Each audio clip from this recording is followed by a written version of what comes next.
लेकिन जी स्टार्ट करें हम अपना topic noun. Now, noun is one of the easiest and in some ways one of the most difficult topics. Noun जो है वो सबसे मुश्किल भी है और सबसे आसान भी है. आसान क्यों है? इसलिए कि नाउन में इंग्लिश में जो एरर आता है that is only the error of number. Noun में इंग्लिश में जेंडर के एरर नहीं आता. फॉर एग्जाम्पल, इसकी मैं एग्जाम्पल आपको दे देता हूं. उर्दू में जब आप कह रहे होते हो ना, गलत फिक्रात की दुरुस्ती कर रहे होते हैं, तो आप कह रहे होते हैं कि अखबार पढ़ा या पढ़ी, दही खाया या खाई. You will have to decide whether it requires a feminine gender और अ मैस्कुलिन जेंडर. तो वहां आपको जरूरत है मेज रखा या रखी. And you can take so many other examples as well. But English में आप क्या कहते हो? इंग्लिश में आप कहते हो I have read the newspaper, that's it. ठीक है. आप इंग्लिश में कहते हो I have placed the table on the floor, good enough. जरूरत ही नहीं है कि आप उसमें रखा या रखी के चक्कर में पड़े. सो जेंडर के एरर जो है वो इसमें नहीं आता. इसमें जो एरर आएगा वो एरर सिर्फ आपको किसका आएगा? That will be the error of number. But before moving on to this particular topic, let's define some types of noun. अब नाउन को हम डिफरेंट तरह से कैटेगराइज कर लेते हैं. एक तो वही पुराना आपका स्टाइल है जिसमें आप करते हो the very first one is common noun. It is actually a name of some common object. जैसे आप कहते हो suppose boy, girl, school, etc. Second one is that we call proper noun. That is actually a name of a particular person, place or thing. आप ये पढ़ चुके हो. बेतहाशा बात जस्ट हम उसको रिपीट करें. Then there is a thing called collective noun. It is a name of a group of things. Then we go to, like, let me give you examples, i.e. cluster, army, class, family, etc. Then we have material nouns. It is name of a material from which you can produce other objects. जिसको use करते हुए आप और भी चीजें जो है वो अपनी कर सकते हो. For example, water is a material. ठीक है. जैसे आप कहते हो milk, it's a material. But wood, it's a material. But if you talk about chair, तो ये क्या हो जाएगी? It will become a common noun. And the last one we have, that is abstract noun. Is actually name of non-tangible things.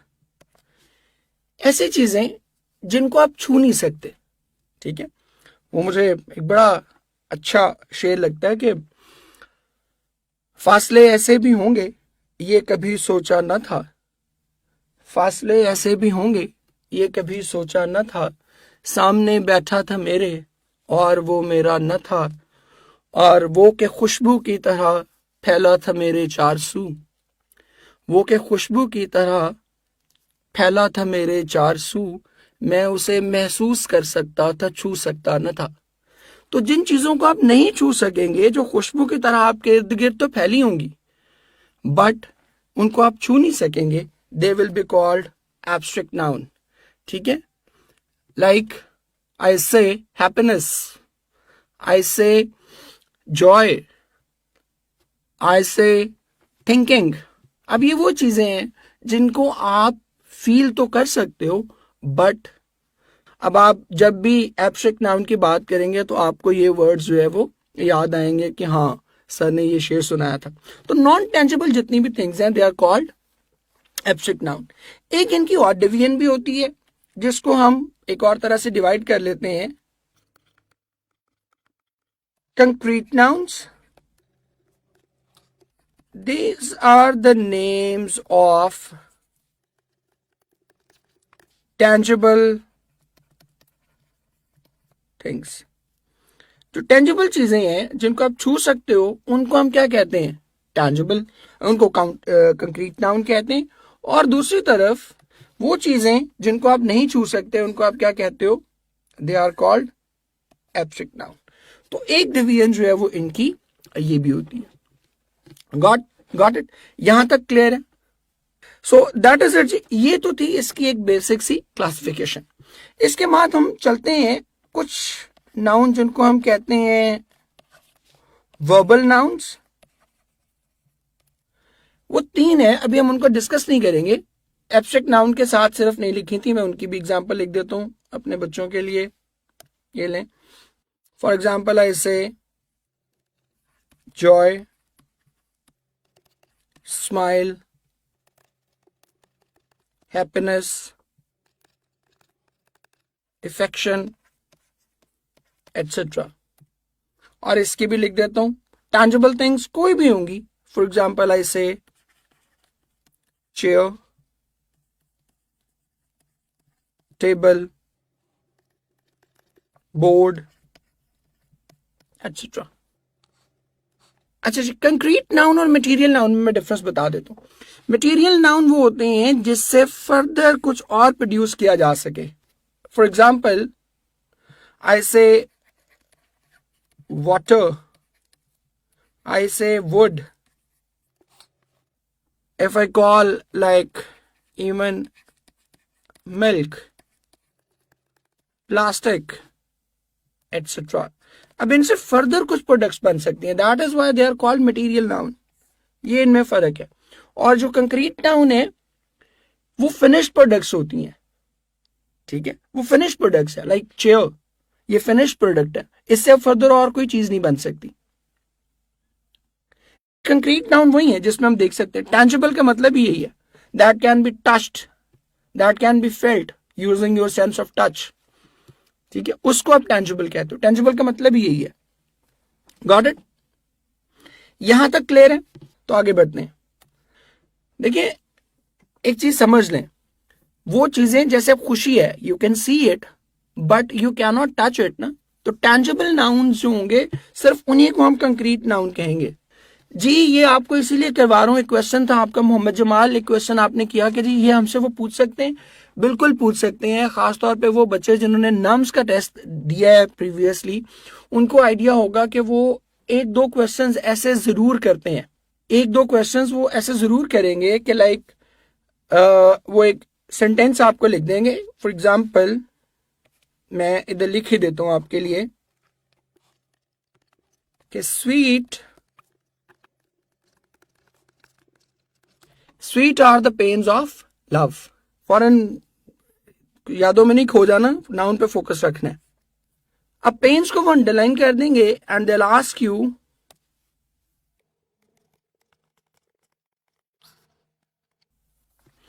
The underline word is, अब वो नीचे आपको option दे देगा, concrete noun, beta,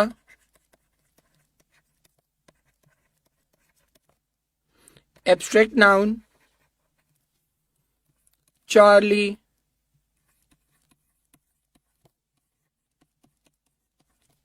collective noun, and delta material noun. Now you'll have to tell कि क्या है इसका. Obviously इसका आंसर क्या है? That is beta. Because pain cannot be felt. आप जो है ना वो पेन को छू नहीं सकते, महसूस कर सकते हैं. Got it? चेयर को, हाँ जी, कॉमन नाउन और कंक्रीट नाउन दोनों हो सकते हैं. फॉर एग्जाम्पल अगर मैं ये बात करूं बोर्ड, तो ये कॉमन नाउन भी होगा ऑब्वियसली, और ये कंक्रीट नाउन भी होगा. इसी तरह सपोज अगर मैं कहूं अली, तो ये प्रॉपर भी होगा और ये क्या होगा? कंक्रीट भी होगा. कंक्रीट में तो सारी चीजें आ जाएगी ना, एब्स्ट्रैक्ट के अलावा बाकी जितने भी नाउन है वो कंक्रीट नाउन में आ जाएंगे. लेकिन ये दोनों एग्जांपल्स आपको करवाई इसलिए हैं कि वो आपसे कोई भी टाइप, किसी भी तरह से क्लासिफिकेशन, स्पेशली नाउन्स के पेपर में पूछ सकता है. ठीक है, वो ये भी आपसे ये वाली क्लासिफिकेशन भी पूछ सकता है, और वो आपसे कॉमन, प्रॉपर और कंक्रीट नाउन वाली, कॉमन, प्रॉपर, मटेरियल, एब्स्ट्रैक्ट, ये वाली भी पूछ सकता है. ठीक है, ओके जी. हम चलते हैं वर्बल नाउन पे. वर्बल नाउन क्या होता है अभी हम उसको डिस्कस नहीं करेंगे, वर्ब में उसको जाके डिस्कस करेंगे. ठीक है, लेकिन मैं आपको बता रहा हूं.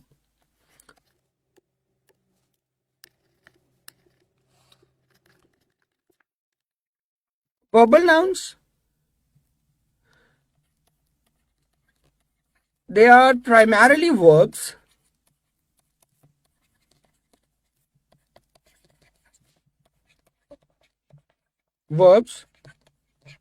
But used as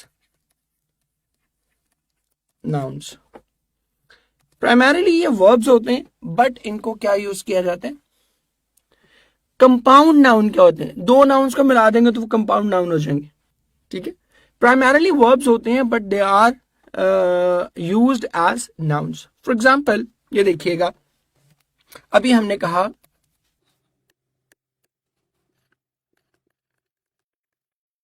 smoking is injurious to health. Now smoking is primarily a verb, present participle है ना. प्राइमरली का मतलब बुनियादी तौर पर, बेसिकली कि बुनियादी तौर पर तो ये वर्ब्स होते हैं. ठीक है, बट ये यूज एज अ नाउन किए जा रहे होते हैं. Now smoking is a verb, he is smoking, तो वर्ब है ना, बट यहां smoking is used as an habit. तो यहां पर ये क्या है? It is used as a noun, gerund है, बिल्कुल ऐसे ही है. फिर इसी तरह मैं कहूं to err is human, to forgive is divine.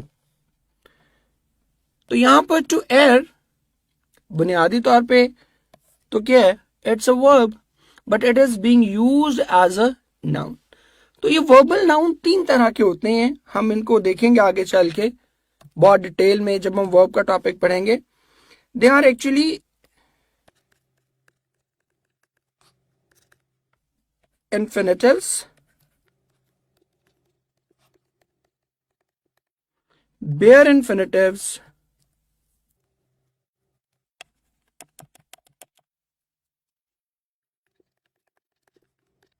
and gerunds.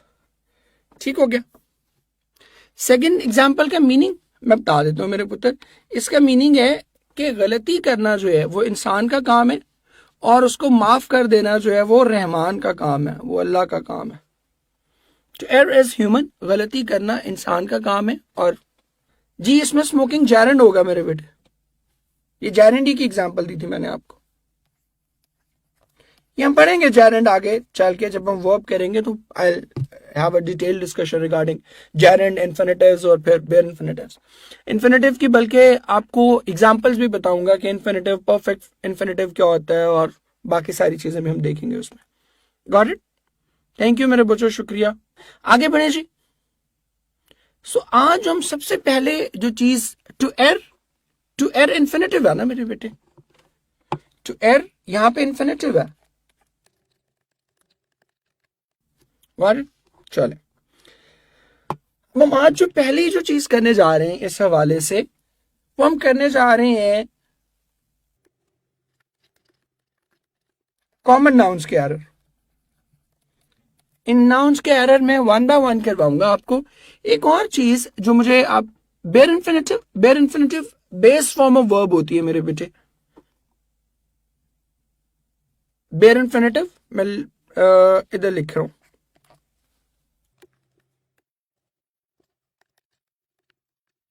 Base form first form of verb, to के बगैर उसको। मैं एक चीज आपको और चले बता देता हूं, बेयर इन्फिनेटिव आपने नाम बहुत सुना होगा बेयर इन्फिनेटिव का। एक और चीज बड़ी मजे की बताता हूं, बिकॉज आई ऑलवेज बिलीव कि आपको कोई भी चीज जो पढ़ानी है तो उसका लॉजिक बताना चाहिए, ठीक है। अब बेयर इन्फिनेटिव आपने बहुत सुना होगा कि बेस फॉर्म ऑफ वर्ब होती है विदाउट टू। फॉर एग्जाम्पल मैं कहूं कि you want make me believe that my friend is a liar, ठीक है। अब you won't make me to believe नहीं है, हमने क्या यूज किया, believe। तो believe यहां पर एक्चुअली क्या है, that is actually where, ठीक है। अब बेयर इन्फिनेटिव ये तो आपने पढ़ लिया ना कि सपोज अगर मैं कहूंगा टू गो तो ये इन्फिनेटिव हो जाएगा, अगर मैं कहूं टू स्लीप तो ये क्या हो जाएगा, इन्फिनेटिव हो जाएगा। और अगर टू हटा देंगे, यस बेयर इन्फिनेटिव है, बिलीव जो है वो बेयर इन्फिनेटिव है। इन्फिनेटिव मेरे बेटे ये हमने यही तो किया, ऊपर आप जाएं, ये हम वर्बल नाउन ही कह रहे हैं ना, तो इन्फिनेटिव नाउन ही होता है। बेसिकली तो वर्ब होता है, प्राइमरीली तो वर्ब्स ही हैं, सारी वर्ब्स हैं, but they are used as noun. अच्छा, अब ये टू गो और टू स्लीप, अब ये देखिएगा जो इंपॉर्टेंट बात आपको बताने लगा था कि टू गो और टू स्लीप, इसको तो हम क्या कहते हैं, they are called, you all know, they are called infinitives. But इसी को अगर मैं कहूंगा गो, स्लीप, रन, तो ये क्या हो जाएंगे, they'll become bare, they'll become bare infinitive. Got it? अब ये देखिएगा एक इंपॉर्टेंट चीज, इसको बेयर इन्फिनेटिव हम क्यों कहते हैं, इसको इसलिए हम कहेंगे, देखें what do we mean by bare. Bare का मतलब होता है एक्सपोज्ड, अनकवर्ड। ये हमारे पास थे इन्फिनेटिव्स, अगर हम इनसे ये टू का जो कवर है ये रिमूव कर देंगे तो they will become bare, the infinitive will become uncovered, the infinitive will become exposed, that is why they are called bare infinitive. Got it? नाम, उसकी लॉजिक, एटमोलॉजी भी आपको समझ आनी चाहिए, बिकॉज आई ऑलवेज बिलीव कि सिर्फ रूल बता देना काफी नहीं है। अगर मैं इसको ये कहूं कि this lecture will help you understand the concept of noun। अब यहां पर हम लगाते तो हम क्या लगाते normally, will help you to understand। to understand होता, अब ये जो understand है that is used without to, so that is not infinitive, that is bare infinitive। Got it? So इसको हम देखेंगे, वर्ब में डिस्कस करेंगे। अभी हम जो पहली चीज जो करने जा रहे हैं वो देख लें, उस पे हम आपके सारे क्वेश्चन इंशाल्लाह एड्रेस करूंगा, don't worry. So now we are moving to topic common noun. अब कॉमन नाउन में जो पहला एरर आता है that is the error of countable versus countable noun versus non countable noun. अब इंग्लिश लैंग्वेज में बहुत सारे नाउन ऐसे हैं जो नॉन काउंटेबल नाउन्स हैं।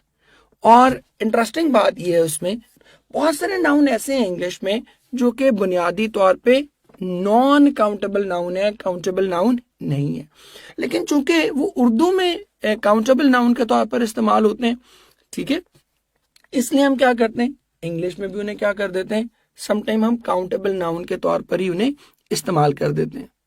फॉर एग्जाम्पल, मैं आपसे कुछ नाउन लिख रहा हूं, बहुत कॉमनली जो यूज होते हैं, advice, baggage, furniture, news, poetry, information, knowledge, luck, luggage, baggage, sorry मैंने ऑलरेडी उसको लिख दिया, then news, research, rubbish, thunder,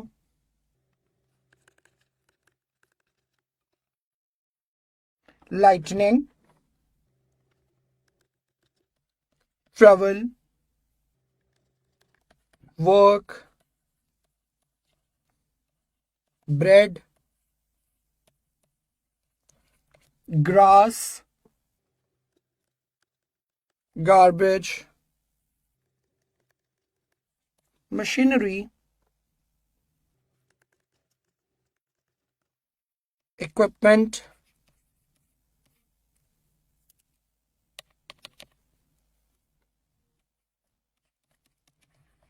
vacation, fuel, stationery, plus जितने भी आपके एब्स्ट्रैक्ट नाउन है, प्लस आपके मटेरियल नाउन है। सो ये सारे के सारे वर्ड जो है ये बुनियादी तौर पे क्या हैं, they are actually non countable noun. अब नॉन काउंटेबल नाउन होने का मतलब क्या होगा, पहली चीज तो ये कि इसमें we cannot use a और an, ये नहीं लगेंगे, बिकॉज a और an तो किसके साथ होता है, a और an तो सिंगुलर नाउन के साथ होता है, तो इनके साथ किसी के साथ भी a या an नहीं लगेगा। अब आप कॉमनली यूज करते हो, ये देखें, कॉमनली यूज करते हो, I have good news for you, और दूसरी तरफ मैं अगर लिखूं कि आई have a good news for you, तो मेजॉरिटी बच्चे आप क्या देंगे, आप इसमें you will go for option beta, but that is the wrong option because a good news can not be used. News is actually something that is non-countable. So the right option for us will be option alpha. ठीक है, ये important है बहुत। इसमें बहुत सारी चीजें ऐसी, जैसे इंफॉर्मेशन है, इंफॉर्मेशन आप उर्दू में तो आप क्या करते हो, इंफॉर्मेशन जो है आप कहते हो इतलात करते हो। वेकेशन के बारे में तो बहुत ही करते हो, वेकेशंस पूरा 10 साल स्कूल के आपको क्या होनी होती हैं, summer vacations, but that is summer vacation not summer vacations. Then equipment के बारे में, स्पेशली आपकी केमिस्ट्री वगैरह की बुक में जो है वो बहुत ही इक्विपमेंट्स लिखा हुआ बार बार, ठीक है, इक्विपमेंट्स लिखा हुआ, but equipments is not a good usage, ठीक है, that is not the correct usage, it must be equipment. मैं अभी एग्जाम्पल देता हूं जी मेरे बेटे, अभी एग्जाम्पल देता हूं। अब ये देखिएगा, इसमें आप करते क्या हो, एक तो आ एन इसके साथ यूज नहीं करेंगे, दूसरा there can be no plural form, इनकी कोई प्लूरल फॉर्म भी जो है वो नहीं होगी। आई have a news, it is incorrect, इनकी कोई प्लूरल फॉर्म भी नहीं होगी।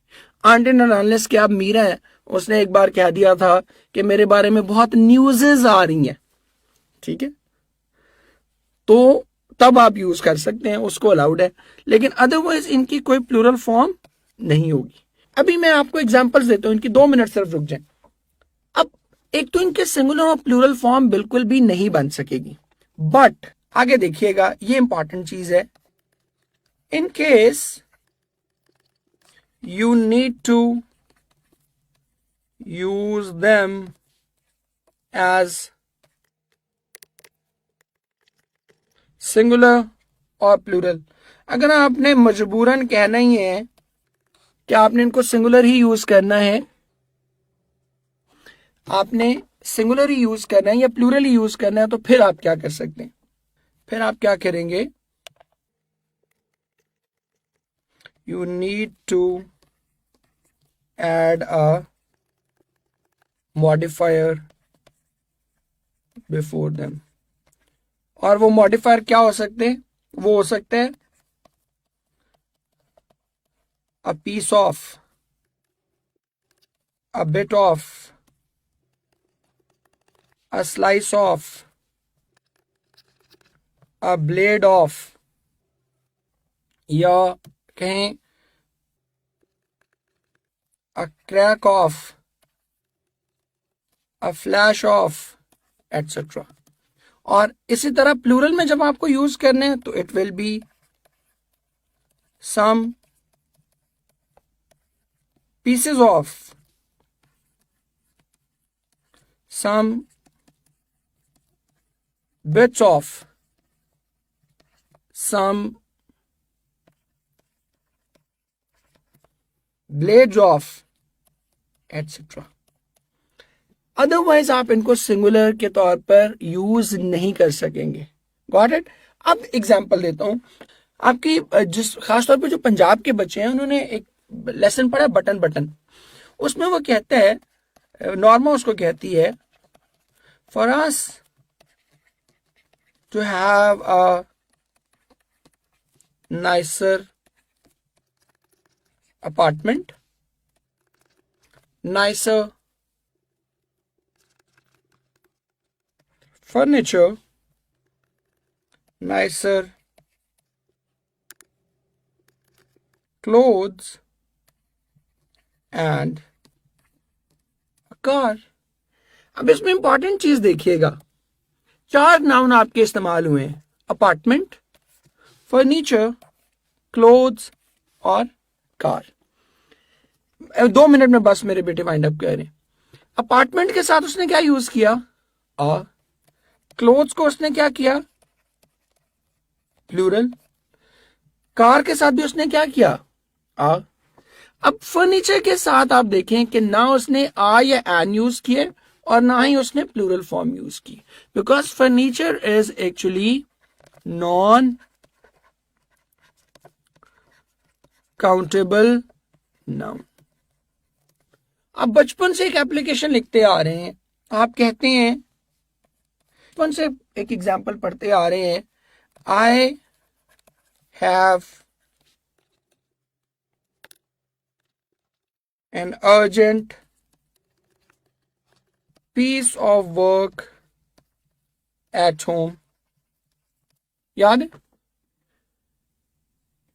पीसेस ऑफ न्यूज, बिल्कुल पीसेस ऑफ न्यूज यूज कर सकते हैं, a piece of work at home, ठीक है, या I have an urgent piece of work at home. अब वहां आपको ये क्वेश्चन करना चाहिए था अपने टीचर से कि टीचर, उर्दू में तो हम कभी नहीं करते कि मुझे घर पर जरूरी काम का एक टुकड़ा है। उर्दू में तो आप क्या कह रहे होते हैं, मुझे घर पर एक जरूरी काम है, ठीक है। यहां पर आप क्या कर रहे हो, I have an urgent piece of work कर रहे हैं, because here work is actually a non countable noun. Got it. इसी तरह फिर जब आप इक्विपमेंट वगैरह यूज करते हो तो उसमें भी आप क्या यूज करते हो, a piece of equipment. A lot of work भी कर सकते हैं, बिल्कुल कर सकते हैं, अ लॉट ऑफ वर्क भी कर सकते हैं, ठीक है। बट अदरवाइज अगर मैं ये कहूं कि he conveyed an important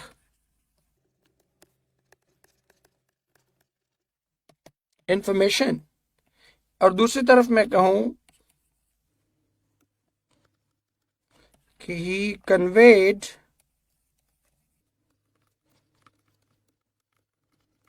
an important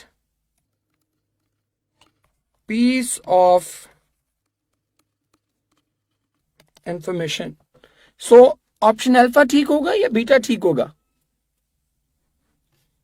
Obviously we'll go for option beta. Important piece of information will be the right thing. ठीक हो गया, चले, थैंक यू मेरे बेटे, जीते रहे, कल मिलते हैं इंशाल्लाह आप बच्चों से।